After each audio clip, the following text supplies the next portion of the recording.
আজকে আলোচনা করব জিডি নিয়ে। জিডির পূর্ণাঙ্গ রূপ হচ্ছে জেনারেল ডায়েরি, যার বাংলা অর্থ হচ্ছে সাধারণ ডায়েরি। এই সাধারণ ডায়েরিটা আপনি কেন করবেন এবং কোথায় করবেন এবং এর জন্য আপনাকে কি কি পদক্ষেপ নিতে হবে সেই বিষয়ে সংক্ষেপে আলোচনা করব। আশা করি শেষ পর্যন্ত শুনবেন এবং চ্যানেলটি সাবস্ক্রাইব করে দিবেন। তো সাধারণ ডায়েরি করা হয় বিভিন্ন কারণে। যেমন আপনার কোনো গুরুত্বপূর্ণ ডকুমেন্ট যদি হারিয়ে যায় বা চুরি হয়, যেমন driving licence, voter ID card বা যাবতীয় পাসপোর্ট সহ যাবতীয় কোনো ডকুমেন্টস বা কোনো কলেজ ভার্সিটির সার্টিফিকেট, এগুলি যদি আপনার চুরি হয় বা হারিয়ে যায়, সেক্ষেত্রে আপনাকে সাধারণ ডায়েরি করতে হবে।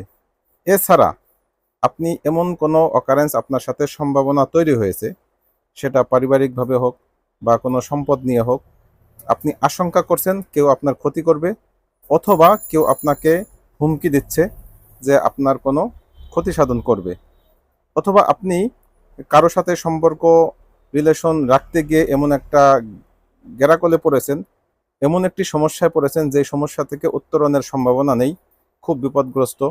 এখন আপনি মনে করতেছেন, আশঙ্কা করতেছেন যে আপনার সাথী আপনার কোনো ক্ষতি করবে। তখন আপনি বাধ্য হয়ে কী করবেন? আইনের আশ্রয় নেবেন। বা আপনার সাথে এমন আরও কোনো আশঙ্কাজনক কারণ হতে পারে, যেই আশঙ্কাজনক কারণে সরাসরি মামলা করা যায় না, সেক্ষেত্রেই আপনি সাধারণ ডায়েরি করতে পারবেন। সাধারণ ডায়েরি করার জন্য আপনাকে প্রথমত থানায় উপস্থিত হতে হবে। বর্তমানে অনলাইনেও করা যায়। অনলাইনের বিষয়টা নিয়ে আমি আরেকদিন আলোচনা করব। তো আপনাকে সরাসরি থানায় গিয়ে সেখানে যে ডিউটি অফিসার থাকবে, সেই ডিউটি প্রত্যেক থানায় সপ্তাহে এক এক দিন এক একজন ডিউটি অফিসার থাকে। এক একজন এসআইয়ের দায়িত্ব থাকে যে আজকের সকল কার্যক্রম থানার উনি পালন করবেন। তো সেই ডিউটি অফিসারের কাছে গিয়ে আপনি আপনার শঙ্কার জায়গাটা বা বিপদের জায়গাটা বা হুমকির জায়গাটা আপনি স্পষ্ট করবেন এবং সাধারণ ডায়েরি হিসেবে সেটি লিপিবদ্ধ করতে বলবেন। আগের আমল থেকে বর্তমান সাধারণ ডায়েরির বেশ পরিবর্তন এসেছে। আগে সাধারণ ডায়েরি করলে সেভাবেই পড়ে থাকতো, কোনো পদক্ষেপ নিত না, কিন্তু এখন আপনার দ্রুততার সাথেই ওই এসআই যে আপনার সাধারণ ডায়েরিটা লিখেছেন, তিনি নিজে অথবা কোনো একজন এসআইকে দায়িত্ব দিয়ে পাঠাবেন আপনার এই অভিযোগটা তদন্ত করার জন্য।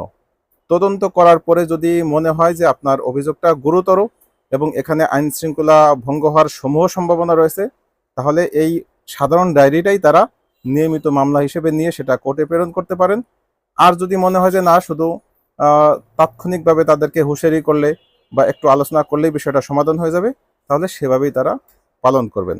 এই হচ্ছে মূলত সাধারণ ডায়েরির বিস্তারিত বিষয়।